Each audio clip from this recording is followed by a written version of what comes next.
حتى أهل البدع والأهواء، أهل البدع العقائدية وأهل البدع السياسية.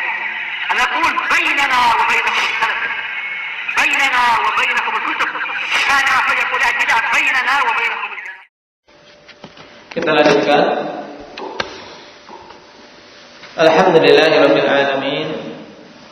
Wassalatu wassalamu ala rasulihil amin wa ala alihi wa ashabihi wa man tabi'ahum bi ihsanin ila yaumiddin. Amma ba'd. Kemarin telah kita ambil pembahasan mengenai bagaimana beramal dengan dalil yang mutlak. Dan telah kita merajaah tadi di sana ada beberapa poin utama, yaitu bahwasanya wajib beramal dengan dalil yang mutlak kecuali datang dalil yang membatasinya, maka wajib membawa yang mutlak itu kepada dalil yang muqayyad. Tapi ini ada perinciannya, yaitu apabila dalam satu hukum.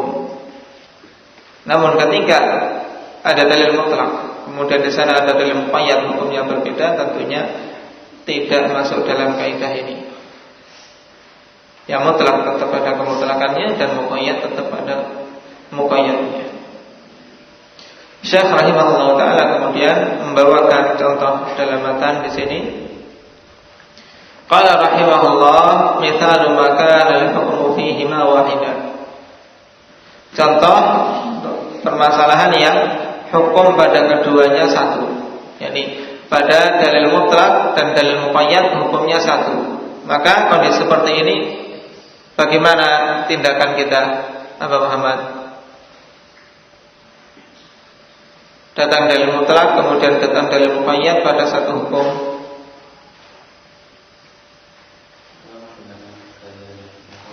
Nah, maka yang mutlak harus dibawa kepada yang muqayyad.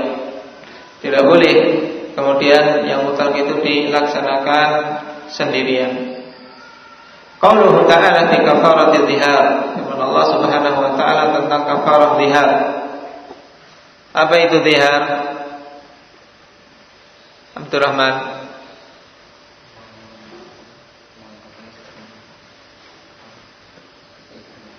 Nah, seorang suami ketika mengatakan kepada istrinya, kamu seperti punggung ibu, dalam artian dia tidak akan menggaulinya.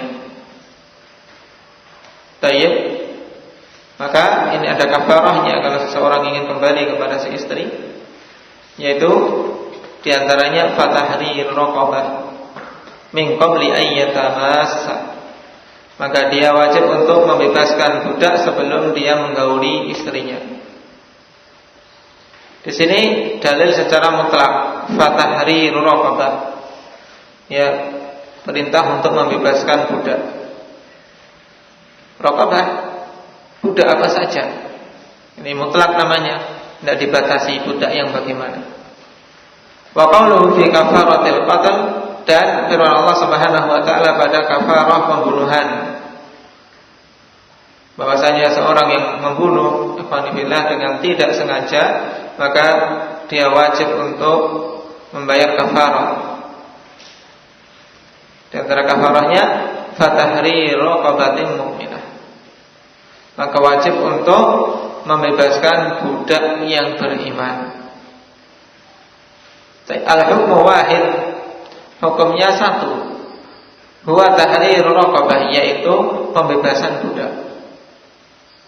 Sama-sama pembebasan budak. Fayajibu taqyidul mutlaqi fi kafaratil dzihar bil muqayyad fi kafaratil qatl. Maka wajib untuk membatasi dalil yang mutlak khanifillah pada kafarah dzihar yang menyatakan budak secara mutlak tanpa ada batasan budak mukminah atau budak kafir. Ya, wajib yang mutlak ini dibawa kepada yang muqayyad pada kafarah qatl. Wa yusyaratul imanu fil raqabah fi kullin minhuma, maka dipersyaratkan keimanan pada budak tersebut pada masing-masing dari dua hukum tadi. baik itu dalam masalah kafarah zihar atau masalah kafarah qatl, karena sama-sama hukumnya pembebasan budak. Paham? Dan untuk permasalahan yang dipercontohkan oleh Syekh Ibnu Utsaimin rahimahullah taala, ikhwanillah, ini diperselisihkan oleh para ulama. Nah,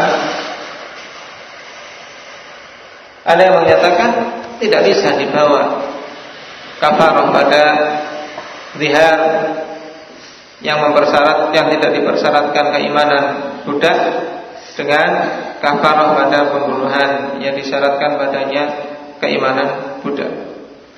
Namun kalau kita melihat perbuatan para sahabat, alhamdulillah, seperti hadis Muawiyah bin Hakam ketika Rasulullah sallallahu alaihi wasallam mempertanyakan ketika Muawiyah ingin membebaskan budak. Rasulullah sallallahu alaihi wasallam bertanya dulu, menguji dulu budak ini apakah beriman atau tidak. Kalau dia beriman, pantas untuk dimerdekakan. Ketika ditanya ayna Allah, qala fis sama, ya. Kemudian bertanya lagi man ana, qala anta Rasulullah. Maka Rasul katakan atikha fa innaha mu'minah, menunjukkan bahwasanya dalam pembebasan budak ini ya keimanan itu dipersyaratkan. Kenapa? Karena kalau budak kafir ikhwanifina maka lebih bagus dia tetap jadi budak. Kenapa? Karena dengan dia jadi budak dia tidak akan berbuat macam-macam. Dan kekafiran, kesyirikan, perbuatan-perbuatan bejatnya bisa ditahan oleh pemiliknya. Sehingga tidak ada kemaslahatan pada pembebasan budak yang masih kafir. Kecuali kalau dia beriman kemudian dimerdekakan, maka ini khair. Baik. Sehingga yang kuat dalam masalah ini sebagaimana dikatakan oleh Syekh Ibnu Utsaimin, dalil yang mutlak dibawa kepada yang muqayyad. Yang mutlak yaitu fatahrir raqabah, pembebasan budak secara mutlak dibawa kepada pembebasan budak yang mukminah saja. Fatahrir raqabatin mukminah. Ini contoh untuk yang mutlak dibawa ke muqayyad dikarenakan dalam satu hukum. Kemudian wa misalu ma laysa al-hukmu fihi ma wahidan, dan contoh pada perkara yang hukum keduanya itu tidak sama. Ya hukumnya berbeda, bukan satu hukum. Yaitu qauluhu ta'ala was-sariqu was-sariqatu faqta'u aydiyahuma. Pencuri laki-laki dan pencuri perempuan maka potonglah kedua tangannya. Potonglah kedua tangannya. Wa qauluhu fi ayatil wudu, dan firman Allah Subhanahu wa taala pada ayat wudu, faghsilu wujuhakum wa aydiyakum ilal marafiq. Cucilah wajah-wajah kalian dan tangan-tangan kalian sampai siku. Nah, seseorang mengatakan bagaimana ini perintah untuk memotong kedua tangan? Apakah boleh kedua tangan yang dimaksud pada perintah memotong dibawa kepada dalil yang muqayyad, yaitu pada ayat wudu bahwasanya batasannya sampai siku. Maka kita katakan fal hukmu mukhtalif, hukumnya berbeda. Fa fil ula qat'un wa fil tsaniyah huslun. Pada ayat yang pertama berupa apa? Pemotongan tangan. Dan yang kedua apa? Berupa pencucian tangan. Memotong dan mencuci hukumnya berbeda. Maka fala tuqayyadul ula bitsaniyah. Tidaklah dibatasi ayat yang pertama berhubungan dengan hukum had bagi seorang pencuri untuk dipotong kedua tangannya, dengan yang kedua yaitu tentang pencucian tangan di saat wudu yang dibatasi sampai siku. Bal tabqa ala idlaqiha, bahkan tetap saja dalil yang mutlak tersebut yaitu tentang pemotongan kedua tangan ini tetap pada kemutlakannya. Allah katakan faqta'u aydiyahuma, maka tetap dalam keadaan mutlak, tidak ada batasan apakah sampai siku atau tidak. Wa yakunul qat'u minal fu'i mafsalil kaf wal ghuslu ilal marafiq. Maka jadilah pemotongan itu hanya sampai pada ku' yang merupakan ya ruas ya pergelangan tangan. Ya ini namanya ku'. Ya tulang ruas pergelangan tangan. Sehingga dalam memotong tangan ikhwanifillah tidak sampai siku, cuma sampai pergelangan tangan. Dan ini ketika datang dalil mutlak tentang tangan ikhwanifillah, maka yang dimaksud ini dari ujung jari sampai pergelangan tangan. Jadi dalam pemotongan untuk pencuri ya sampai sini saja. Nah, sampai pergelangan tangannya. Tayyib.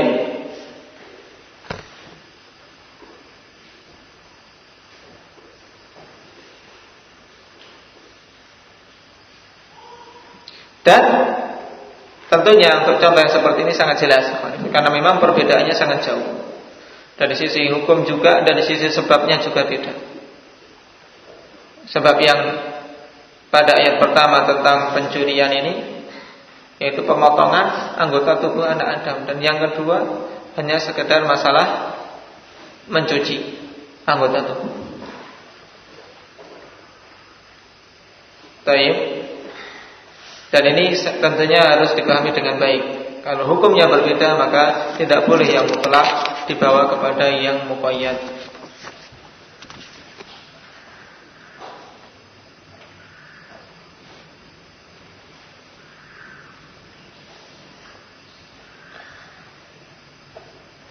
Barakallahu fiikum. Ini dulu, dan insyaallah untuk pertemuan yang akan datang kita baca penjelasan Imam Asy-Syaukani kaidah dalam masalah ini yang bagus. Nah, barakallahu fiikum. Subhanallah wa bihamdika asyhadu